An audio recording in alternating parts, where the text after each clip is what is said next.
오늘 하나님의 말씀은 어떻게 모든 일에 감사할 수 있는가 라는 제목으로 하나님의 말씀 전하도록 하겠습니다.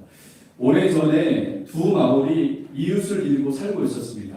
한 마을은 감사촌이었고 또 한 마을은 불평촌이었습니다. 이 불평촌 마을 사람들은요, 봄부터 겨울까지 무엇이든지 원망과 불평을 쉬지 않고 했습니다. 봄에는 황사 때문에 먼지가 많다고 불평을 했고, 여름에는 너무 덥고 모기가 많다고 불평을 했습니다. 가을에는 나무 잎사귀가 많이 떨어진다고 불평을 했고, 겨울에는 눈이 많이 오고 춥다고 불평을 했습니다. 무슨 좋은 일이 생기면 이것도 불안해했습니다. 혹시 잘못되지 않을까 하면서 염려하고 근심하고 걱정하면서 또 원망하고 불평하기 시작을 했습니다. 이 불평촌 사람들은 봄부터 겨울까지 항상 원망하고 불평하는 일을 했던 사람들이 바로 불평촌 사람들이었던 것을 봅니다. 또 그러나 감사촌 사람들은 정반대로 어떠한 일에도 감사하는 삶을 살았습니다. 고생을 해도 감사하고 시련을 만나도 감사했습니다. 그래서 봄에는 꽃향기를 감사했고, 여름에는 시원한 나무 그늘을 감사했으며, 가을에는 탐스러운 열매에 감사했고, 겨울에는 나무가지에 하얗게 쌓인 눈꽃을 보면서 감사했습니다. 하루는 이 불평촌 사람이 감사촌에 놀러 왔어요. 감사촌에 놀러 와서 감사를 좀 배웠습니다. 감사. 이 감사촌 사람들 보니까 입을 얘기하는데 말마다 감사를 하는 거예요. 이것도 감사하고 저것도 감사하고 이렇게 감사를 고백을 해요. 그래서 이 불평촌 사람이 감사를 잠깐 배워서 이 감사촌에 있을 때 감사를 했습니다. 그리고 이제 해가 저물어서 이제 집으로 돌아갔는데, 집으로 도착하자마자 식구들에게 이렇게 말했다고 합니다. 에이, 감사촌에 갔다가 얻어본 것도 없이 괜히 감사만 실컷 하고 왔네. 이렇게 얘기했답니다. 여러분, 이 사람은 또다시 불평을 하기 시작했다고 합니다. 여러분 어떻습니까? 여러분 감사하며 사시나요? 아니면 불평하면서 사나요? 이 이야기가 남의 이야기가 아니라 바로 저와 여러분들의 이야기가 아닌가 하고 우리 자신 한번 되돌아볼 수 있기를 바랍니다. 여러분, 교회는 감사절로 정해놓고 이 11월 셋째 주를 추수감사주일로 우리가 보내고 있습니다. 하나님께서 왜 추수감사주일을 이렇게 정해놓으시고 이 교회에서 이것을 절기로 이렇게 지키게 하셨을까요? 그 이유가 있습니다. 추수감사주일을 통해서 하나님이 원하시는 것이 있는데, 그것은 뭐냐면 우리의 감사가 형식적인 감사가 아니라 진정한 감사가 되기를 원하시는 겁니다. 여러분, 그냥 형식적으로 마지못해서 감사하는 게 아니라 진짜 마음을 다해서 하나님 앞에 감사하기를 하나님께서는 원하시는 겁니다. 또 한 가지가 있는데, 원망과 불평을 그치고 감사가 회복되기를 하나님께서는 원하시는 거예요.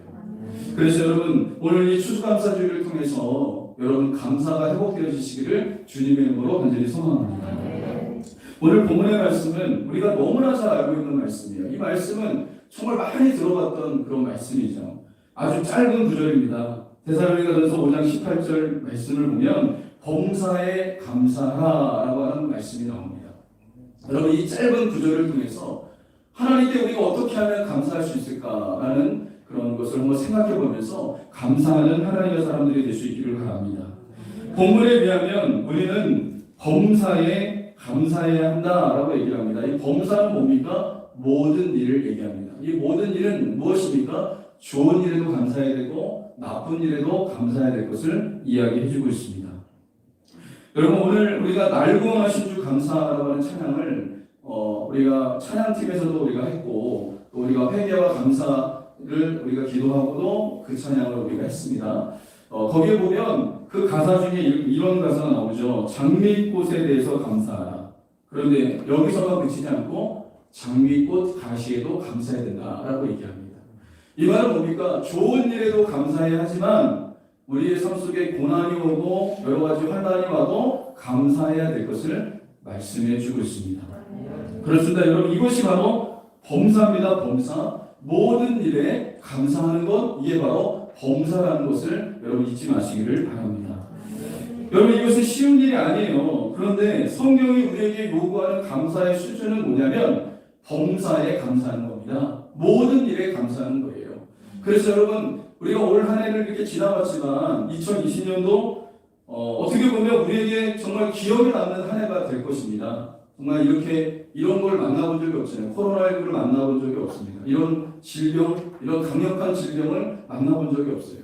그럼에도 불구하고 여러분, 우리는 모든 상황과 형편 속에서 감사하는 하나님의 사람들이 될 수 있기를 바랍니다.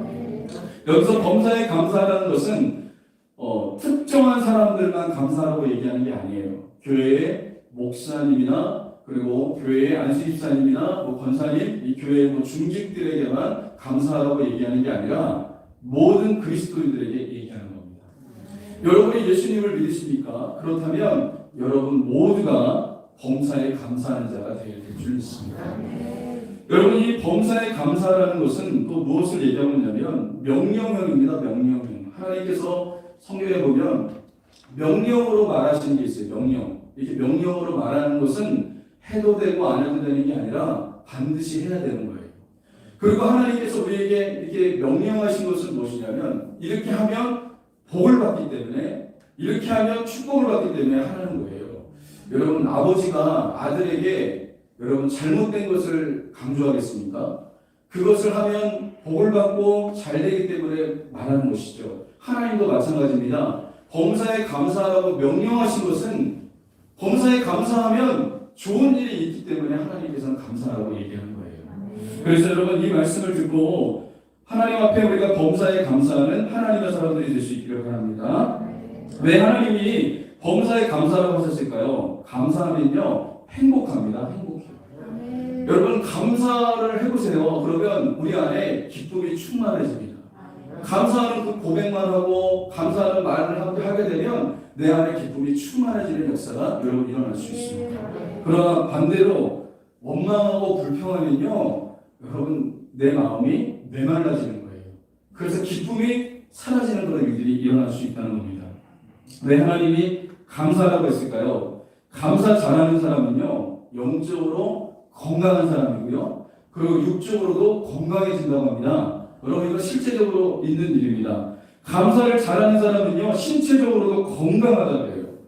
감사할 줄 알고 고마워할 줄 알고 감사하다는 말을 잘하고 고맙다는 말을 잘하는 사람은 어떤 일이 일어나냐면 신체적으로 우리의 뇌장을 통제하는 자율신경계의 부교감신경이 자극되어서 건강에 좋다고 합니다. 그러니까 여러분, 감사는요 영적으로도 우리가 풍요로워지는 것이고 육적으로도 여러분 건강해지는 것이 감사예요. 그렇기 때문에 하나님은 이 좋은 감사를 우리에게 하라고 말씀하고 있는 것입니다. 그래서 하나님께서는 우리에게 명령하고 계신 거예요. 범사에 감사하라라고 하나님께서 명령하신다는 것을 잊지 마시기 바랍니다. 또 여러분, 여기에 보면 18절 중간절에 보면 이렇게 얘기합니다. 이것이 그리스도 예수 안에서 너희를 향하신 하나님의 뜻이니라. 이 말씀을 잘 붙잡아야 돼요. 내가 어떤 형편과 처지에 있을 때 도대체 하나님의 뜻을 내가 모르겠어 라고 이렇게 말할 때가 있어요. 하나님의 뜻이 뭐지? 하나님의 뜻이 뭘까? 내가 이런 상황 속에서 하나님은 내가 뭘 하기 원할까? 라고 얘기하는데 분명히 이야기하십니다. 하나님은요 어떤 상황과 형편 속에서도 감사하는 것이 하나님의 뜻이에요. 이제부터는 여러분이 내가 여러 가지 어려움 속에서도 고난 속에서도 환난 속에서도 내가 하나님의 뜻을 모르겠다라고 이야기하지 마십시오. 여러분, 성경은 분명히 얘기합니다. 하나님의 뜻은요 범사에 감사하는 것입니다. 내가 하나님의 뜻이 뭘까? 내 삶 속에 하나님의 뜻이 뭐지? 이렇게 여러분 질문해서는 안 되는 겁니다. 왜 그렇습니까? 분명히 성경에서 얘기합니다. 하나님의 뜻은요 우리가 범사에 감사하는 것입니다. 그래서 여러분, 이것이 하나님의 뜻이라는 것을 여러분 기억하고 범사에 감사하는 하나님의 사람들이 될 수 있기를 주님의 이름으로 간절히 소원합니다. 그렇다면 우리가 범사에 감사하는 삶을 살려면 어떻게 해야 할까요? 세 가지로 제가 말씀드리겠는데, 첫 번째, 인생의 그 어떤 것도 당연시하지 말아야 됩니다. 한번 따라해 봅시다. 인생의 그 어떤 것도 당연시하지 말자. 여러분, 당연시하는 것은 감사의 마음을 죽이는 겁니다. 우리의 삶 속에 어떤 것이 주어졌을 때 내가 당연하게 생각하잖아요. 그때부터 감사의 마음이 여러분 떠나는 일들이 일어나게 되는 것입니다. 여러분 가만히 생각해 보면 일상의 수많은 복들이 우리를 얼마나 복을 받았음에도 불구하고 우리는 너무나 당연하게 생각할 때가 있을 때가 있습니다. 여러분 예수님을 처음 만났을 때 우리가 어땠습니까? 너무 감사하셨죠. 내가 구원받았을 때 얼마나 감사했습니까? 그런데 시간이 지날수록 신앙의 연조가 지나면 지날수록 우리가 어떻게 됩니까? 이 감사함이 식어지는 거예요. 왜 그럴까요? 당연시 되어진 거예요. 당연시. 여러분 당연시 되어지는 게 얼마나 위험한지 아십니까? 당연하게 생각하면 그때부터 감사가 사라지는 거예요. 그러나 그렇지 않습니다. 여러분 예수님이 우리 때문에 십자가에 죽으셨어요. 이건 엄청난 은혜 중에 은혜입니다. 여러분 이것을 당연시하지 마시기를 주님으로 만들 소망합니다. 이것을 당연시해버릴 때 우리 안에 감사가 떠나가는 일들이 일어날 수 있다는 거예요. 그래서 우리는 이 은혜를 회복하는 하나님의 사람들이 될 수 있기를 바랍니다. 이것이 예수님께서 나를 위해 십자가에 죽으신 이 사건이 은혜 중에 은혜예요. 여러분 이 감격이 날마다 더해지시기를 주님의 이름으로 간절히 소망합니다. 어떤 목사님이 이렇게 얘기를 해요. 40대 때보다 50대 때가 더 뜨거웠고 50대 때보다 60대가 더 뜨겁다고 해요. 야, 저는 이해가 안 됐습니다. 어떻게 그렇지? 많은 사람들이 신앙이 식어져가고 감사가 식어져 가는데 이 목사님이 이렇게 고백을 해요. 40대 때보다 50대 때가 더 신앙이 뜨거웠고 50대 때보다 지금 60대가 더 뜨겁대요. 여러분 이런 하나님의 사람이 되시기를 주님의 간절히 소망합니다. 왜 그럴까요? 하나님의 은혜를 날마다 감사하기 때문에 그래요. 주님이 내게 주신 은혜를 날마다 감사하기 때문에 이걸 당연하게 생각하지 않기 때문에 여러분 더 시간이 흐를수록 여러분 세월이 흐를수록 주님에 대한 사랑이 더욱더 충만해지는 역사가 일어날 수 있다는 것입니다. 그러므로 우리가 경계해야 될 것이 있습니다. 인생의 그 어떤 것도 당연시하면 감사가 떠나가는 일이 일어날 수 있다는 거예요. 여러분 내가 가지고 있는 건강에 대해서 감사하시길 바랍니다. 여러분 나의 직장에 대해서 감사하시길 바랍니다. 학교와 나를 가르치는 선생님에 대해서 감사하시길 바랍니다. 내게 영적인 양식을 공급해주는 목사님과 선생님들에게 감사하셔야 됩니다. 또 여러분 예배할 수 있고 기도할 수 있고 여러분 모일 수 있는 이 교회를 여러분 감사할 수 있어야 하는 것입니다. 또 내게 매일 정성껏 밥을 해주는 어머니에 대해서 감사하고 아내에 대해서 감사하셔야 됩니다. 또 성실하게 묵묵히 열심히 일하는 남편에 대해서 감사할 수 있어야 되는 것입니다. 그런데 이것들에 대해서 그냥 당연하게 생각되어지면요 감사를 잃어버리게 되는 거예요. 그래서 여러분 당연시 되어지는 마음이 든다면 이것은 위기 중의 위기입니다. 여러분 당연시하는 마음을 여러분 이런 마음을 여러분 떨쳐버리시기를 주님의 이름으로 간절히 소망합니다. 매일 10,000원씩 주는 실험을 어떤 사람이 어떤 한 특정한 지역에다가 특정한 그 동네를 선정해서 그 집 앞에다가 매일 10,000원씩 줬어요. 10,000원씩. 실험을 했어요. 한 달 동안 실험을 했습니다. 어떤 사람이 그 정성껏 봉투에다가 10,000원을 집어넣어서 집집마다 그 집 문 앞에 현관문 앞에 10,000원을 두고 갔습니다. 첫째 날 집집마다 들려서 현관에다 10,000원을 놓고 이렇게 나오는 사람들을 보고 사람들이 생각을 했어요. 저 사람 제정신이 아니다라고 생각을 했습니다. 그러나 그 돈을 사람들이 다 가지고 들어갔어요. 돈 봉투를 열어보니까 10,000원이 들어있네. 여러분 10,000원 땅 파서 10,000원이 나옵니까? 그냥 거저 그냥 10,000원을 주니까 이 사람들이 너무 놀랐어요.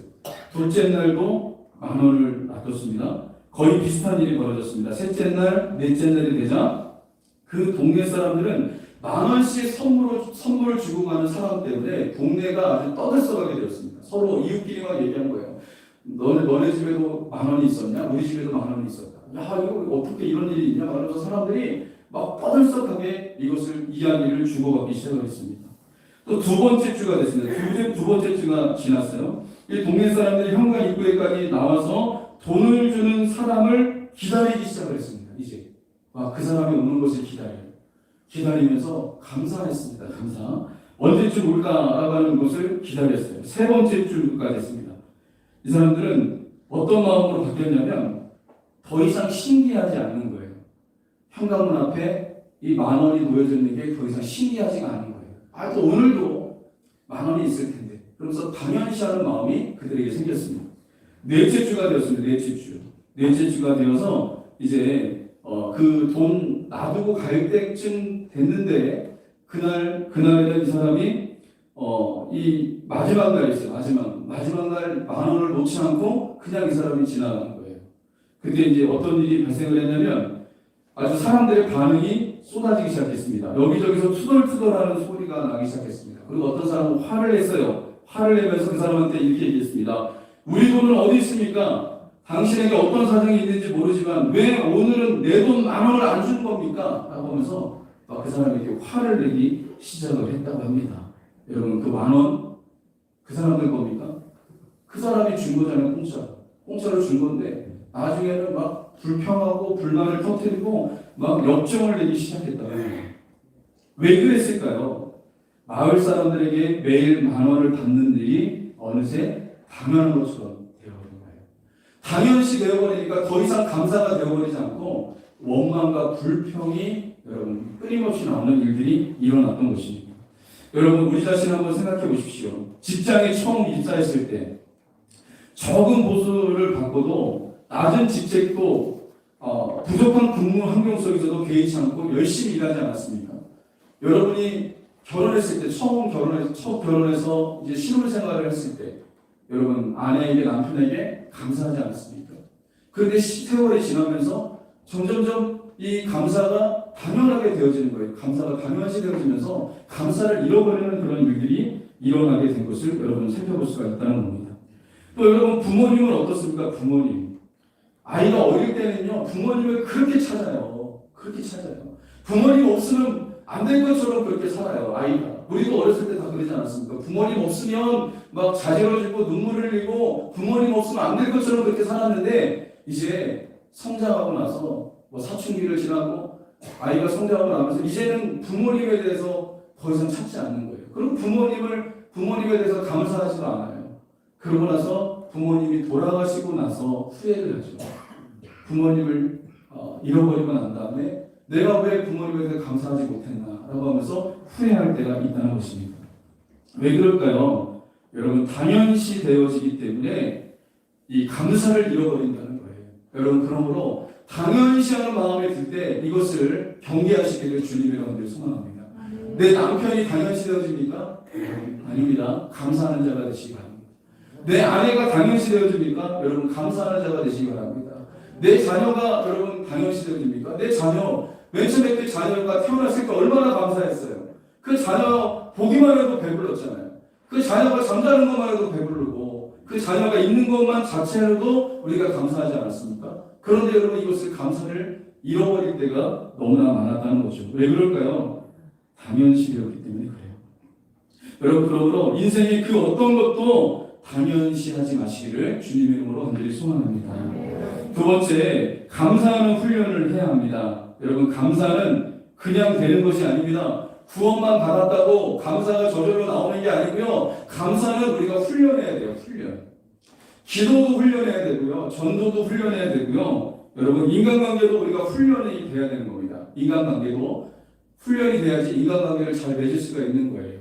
자녀들 관계에서도 훈련이 돼야 되는 겁니다. 훈련 없이는 여러분 되어지는 게 없다는 겁니다. 마찬가지입니다. 감사도 우리가 훈련을 해야 된다는 것입니다. 구약에 보면 하나님께서 이스라엘 민족에게 기념하여 지키려고 한 절기가 있습니다. 유월절, 맥추절, 장막절과 같은 절기가 있습니다. 이 절기는 왜 하나님께서 이스라엘 백성들에게 지키라고 했을까요? 하나님께서 지키라고 한 이유가 있습니다. 감사를 훈련하기를 원하셨던 거예요. 감사의 절기로 하나님께서 이스라엘 백성들에게 감사를 훈련하게 하신 거예요. 그 광야의 생활을 하면서 척박한 환경 가운데서도 하나님이 그들을 지키시고 보호하시고 하나님이 이끄신 것에 대해서 기억하면서 늘 감사하기를 힘쓰라고 하나님께서 이들에게 절기들을 허락하여 주셨던 것을 여러분 살펴볼 수가 있다는 겁니다. 그러므로 감사를 훈련하시기 바랍니다. 여러분 교회 올 때마다 하나님 감사합니다라고 하십시오. 이번에 여러분이 코로나19 때문에 어려움을 많이 당했지만 여러분 교회 올 수 있다는 것만 해도 감사한 거 아닙니까? 교회 나올 때 감사하셔야 돼요. 또 교회 가야 돼 이러지 마시고 오늘 하나님 아버지 만나러 가는구나 그러면서 하나님 감사합니다라고 하면서 여러분 감사의 고백을 하면서 나오시기를 주님의 은혜를 소망합니다. 여러분 식사를 할 때도 하나님께 감사하십시오. 감사. 하나님 일용할 양식 주셔서 너무나 감사합니다. 이렇게 여러분 감사하시기 바랍니다. 나를 위험 가운데 보여주신 하나님을 기억하면서 여러분 감사하시기를 주님의 은혜를 소망합니다. 또 성도들끼리 만나면 감사하세요. 감사하세요. 권사님 감사합니다. 우리 안수익사님 감사합니다라고 해서 서로에게 감사의 고백을 하십시오. 이렇게 감사의 고백이 되어질 때 여러분 이게 훈련이 되는 겁니다. 훈련이. 이 감사의 고백을 하다 보면 어떤 역사가 일어나냐면 감사가 훈련되어지는 역사가 여러분 일어날 수 있다는 것입니다. 그래서 여러분 교회 영적 지도자에게도 여러분 감사하시고 직장 상사나 동료에게도 여러분 감사하시기 바랍니다. 아내나 남편에게도 여러분 감사하시기를 주님 여러분 이제 소망합니다. 감사는 표현할 때 느는 거예요. 표현할 때. 표현하지 않으면 늘지 않아요. 감사를 표현하는 하나님의 사람들이 여러분 될 수 있기를 주님의 이름으로 간절히 소망합니다. 지구촌 교회 원로 목사님이신 이동원 목사님, 여러분이 유명한 목사님도 너무나 잘 아실 거예요. 얼마 전에 10월달에 그분의 아들이 돌아가셨습니다. 죽었습니다. 소천했습니다. 아버지보다 아들이 먼저 갔습니다. 이봉 집사님이라고 하는 분이신데 암이 왔어요. 암이 와서 투병 생활하다가 그의 아들이 먼저 아버지 앞서서 먼저 하늘나라로 갔어요. 근데 그 장례식장에서 목사님이 9가지 감사를 했어요. 9가지 감사. 그 9가지 감사를 할 수 있었던 게 뭐냐면 10가지 감사를 했는데 9가지 손양원 목사님이 두 아들을 잃고 하나님 앞에 드린 9가지 감사를 본받아서 이 목사님이 10가지 감사를 했어요. 한번 들어보시기 바랍니다. 장례식장에서 목사님 고백한 겁니다. 첫 번째, 아들이 암에서 해방되어 감사합니다. 두 번째, 아들이 하나님의 영광의 나라에 입성할 수 있어서 감사합니다.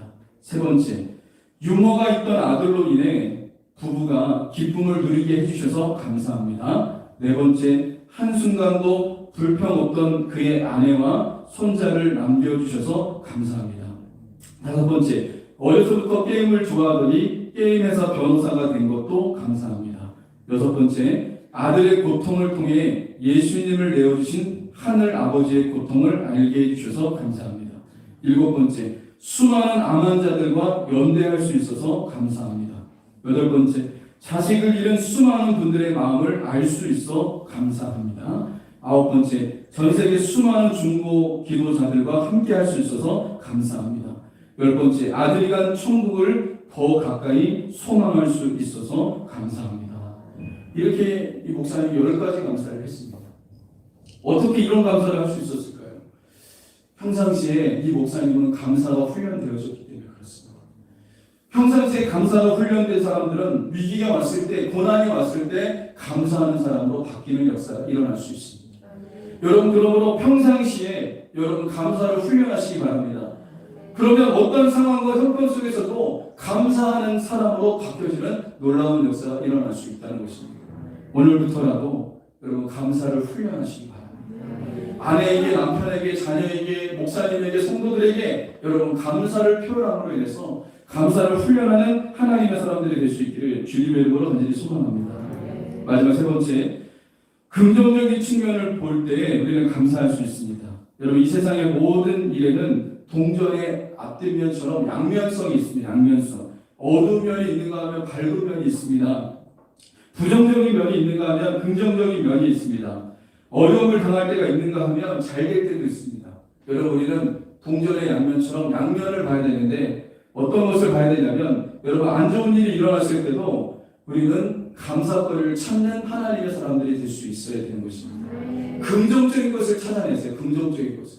긍정적인 것을 찾아내는 하나님의 사람들이 될 때 우리는 감사하는 하나님의 사람으로 바뀌는 놀라운 역사가 일어날 수 있습니다.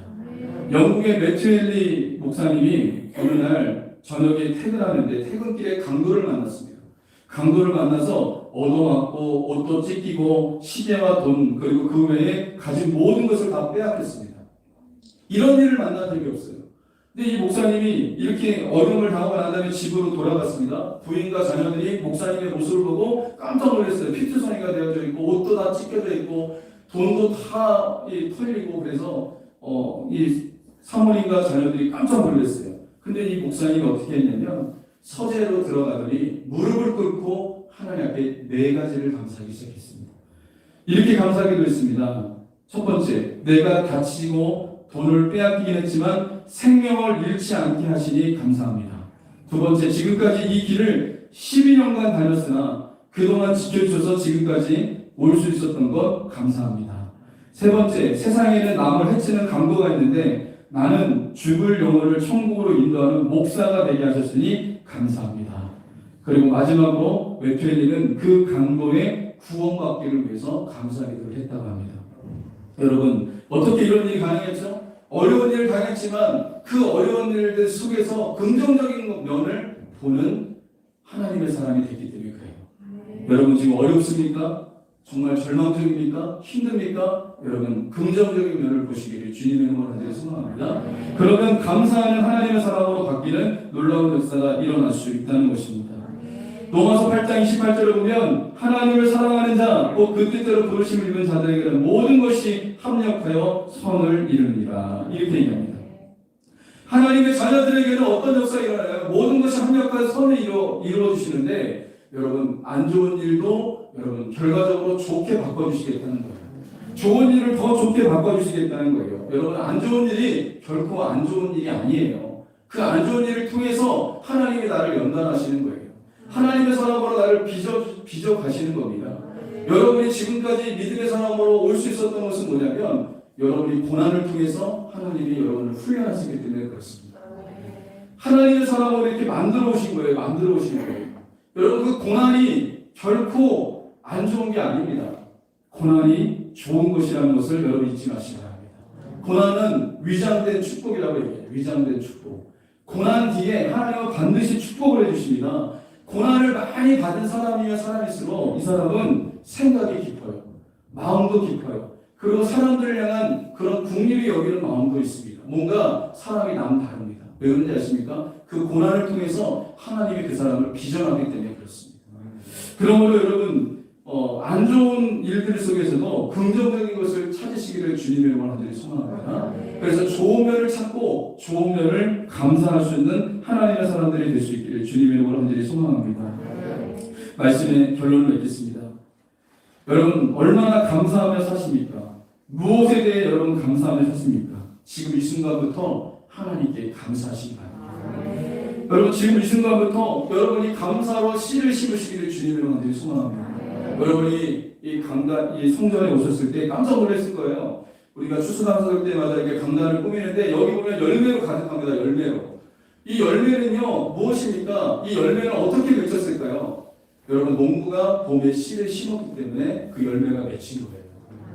여러분 우리가 감사할 때 눈에 보이지 않죠? 그러나 그 감사의 씨앗이 여러분의 가정에 여러분의 자녀들에게 남편에게 심겨지면 이와 같이 열매를 거두는 역사가 일어납니다. 그것을 지금 하나님이 보여주시는 거예요. 여러분의 입술에서 감사로 씨를 심으시면 어떤 역사가 일어나냐? 반드시 열매로 거둬들이는 역사가 일어날 수 있다는 것입니다.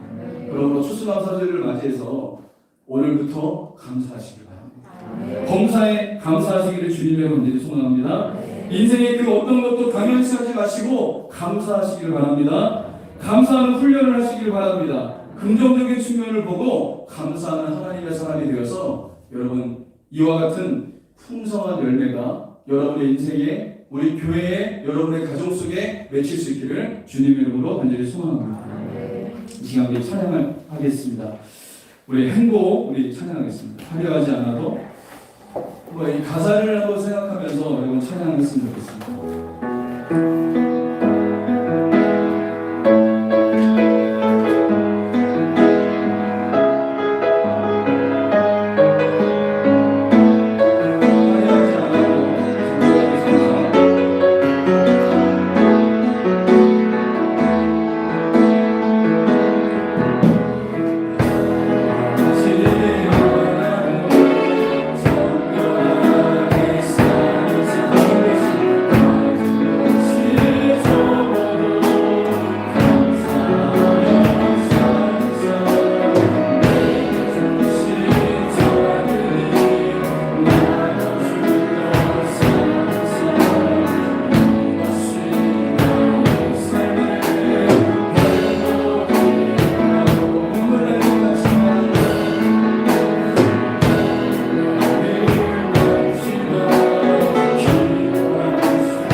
감사합니다. 추수감사주의를 맞아서 우리가 다시 한번 감사가 회복되어지게 하여 주시옵소서.